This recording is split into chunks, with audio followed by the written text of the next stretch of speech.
Você já ouviu aquele discurso repetido por pregadores de internet? Os sacramentos não estão na Bíblia? Pois é. Hoje, nós vamos enterrar de vez essa mentira. Porque a verdade é que não só os sacramentos estão na Bíblia, como foram instituídos pelo próprio Jesus Cristo. E eu vou te provar, versículo por versículo.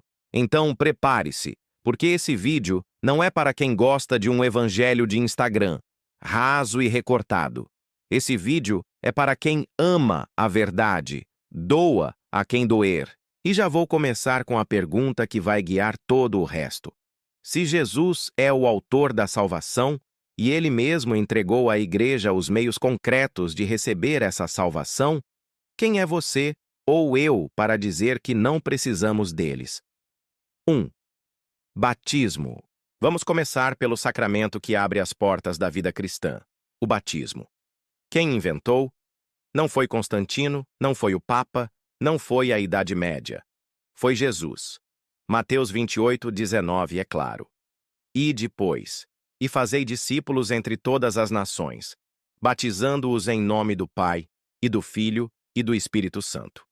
É mandamento direto, não é sugestão. Marcos 16:6-16 reforça. Quem crer e for batizado será salvo. Mas aí sempre aparece o protestante dizendo que o batismo é só um símbolo externo da fé. Só que a Bíblia não fala isso em lugar nenhum. Pelo contrário, em João 3:5, Jesus diz: quem não nascer da água e do Espírito não pode entrar no reino de Deus. Não é um enfeite, é condição de entrada. E foi assim desde o início. Em Atos 2:38, Pedro declara: arrependei-vos, e cada um de vós seja batizado em nome de Jesus Cristo para a remissão dos vossos pecados, e recebereis o dom do Espírito Santo. Se o batismo é apenas simbólico, então Pedro mentiu. E se Pedro mentiu, jogue sua Bíblia fora, porque foi ele quem chefiou a igreja e confirmou a fé dos apóstolos. 2. Crisma, confirmação. O segundo sacramento, a confirmação ou crisma, também é bíblico e visível na igreja primitiva. Em Atos 8:14-17, vemos claramente: Pedro e João oraram por eles para que recebessem o Espírito Santo, pois o Espírito ainda não tinha descido sobre nenhum deles. Tinham apenas sido batizados em nome do Senhor Jesus. Então, Pedro e João impuseram as mãos sobre eles e receberam o Espírito Santo. Perceba, eles já eram batizados, mas faltava receber o Espírito Santo pelo gesto da imposição das mãos, feito por apóstolos. Essa é a base do sacramento da Crisma. A plenitude do Espírito é conferida por quem recebeu a missão de Jesus de transmitir esse dom. Não existe na Bíblia essa história de que Crisma é invenção medieval. O que existe é o registro apostólico desse segundo momento que confirma e fortalece a fé do batizado. 3. Eucaristia. Chegamos ao coração da vida cristã, a Eucaristia. João 6 é um capítulo inteiro destruindo a ideia de que a ceia é apenas um símbolo. Jesus diz: quem come a minha carne e bebe o meu sangue tem a vida eterna. Jó 6:54. Ele não disse, representa a minha carne. Ele disse, é. Tanto que, quando muitos discípulos foram embora, dizendo que essa palavra era dura demais, Jesus não correu atrás para dizer que era só uma metáfora. Ele reafirmou. Na última ceia, em Mateus 26:26-28, ele institui: tomai e comei, isto é o meu corpo, bebei dele todos, isto é o meu sangue, o sangue da aliança, derramado em favor de muitos, para a remissão dos pecados. Isso não é teatro. Isso é a entrega real do próprio Cristo, sob as aparências do pão e do vinho. Paulo, em 1 Coríntios 11:27-29, diz que quem come e bebe indignamente, come e bebe a própria condenação. E aqui fica a pergunta: como algo que é apenas simbólico poderia condenar alguém? É condenação porque é real. Ali está o corpo e o sangue do Senhor. 4. Penitência, confissão. A confissão também foi instituída diretamente por Cristo. João 20, 21 ou 23 é claríssimo. Recebei o Espírito Santo. A quem perdoardes os pecados, serão perdoados. A quem os retiverdes, serão retidos.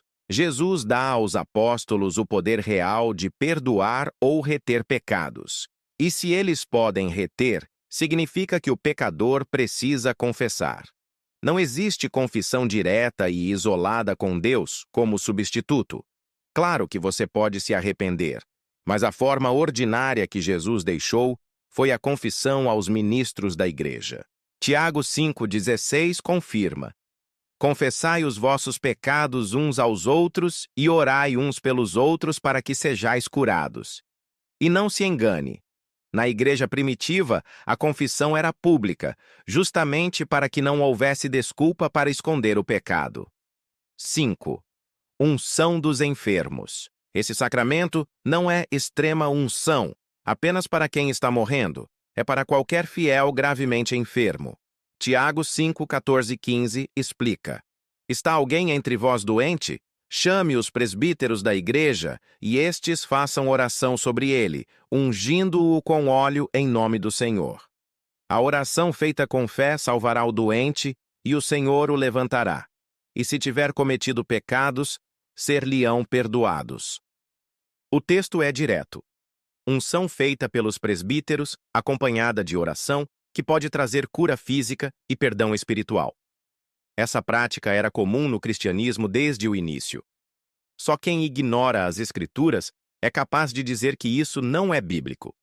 6. Ordem. O sacramento da ordem.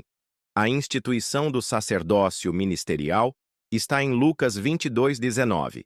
Fazei isto em memória de mim. Jesus entrega aos apóstolos a missão de celebrar a Eucaristia e pastorear o rebanho. Em 2 Timóteo 1:6, Paulo diz a Timóteo: reaviva o dom de Deus que recebeste pela imposição das minhas mãos.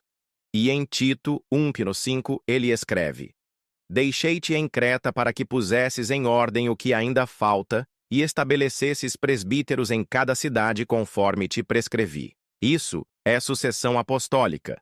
Ministros ordenados por outros ministros, desde os apóstolos até hoje. Não existe ministério autônomo inventado na sala de casa. A Igreja mantém essa linha viva por 2 milênios, enquanto seitas surgem e desaparecem. 7. Matrimônio. Por fim, o matrimônio.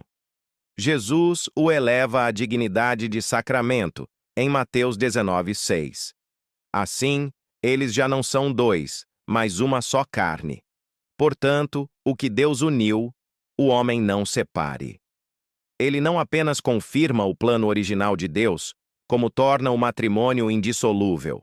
Paulo, em Efésios 5:31-32, compara o casamento com a união de Cristo e a Igreja. Grande é este mistério, e eu o interpreto em relação a Cristo e à Igreja. Se é um mistério sagrado que reflete a aliança de Cristo, então não é um contrato humano, mas um sinal visível da graça, exatamente o que é um sacramento.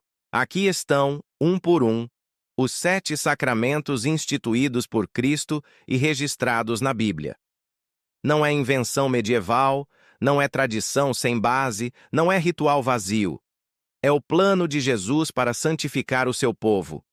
Repare que todas as passagens falam de ações concretas, gestos visíveis que comunicam graça invisível. E isso é a definição católica de sacramento. Se alguém ainda insiste em negar, está negando não apenas a Igreja, mas o próprio Cristo que disse: quem vos ouve, a mim ouve. Leque 10:16. E eu deixo uma última provocação. Se você remove os sacramentos, está dizendo que sabe mais do que Jesus sobre como salvar almas. E isso é, no mínimo, soberba.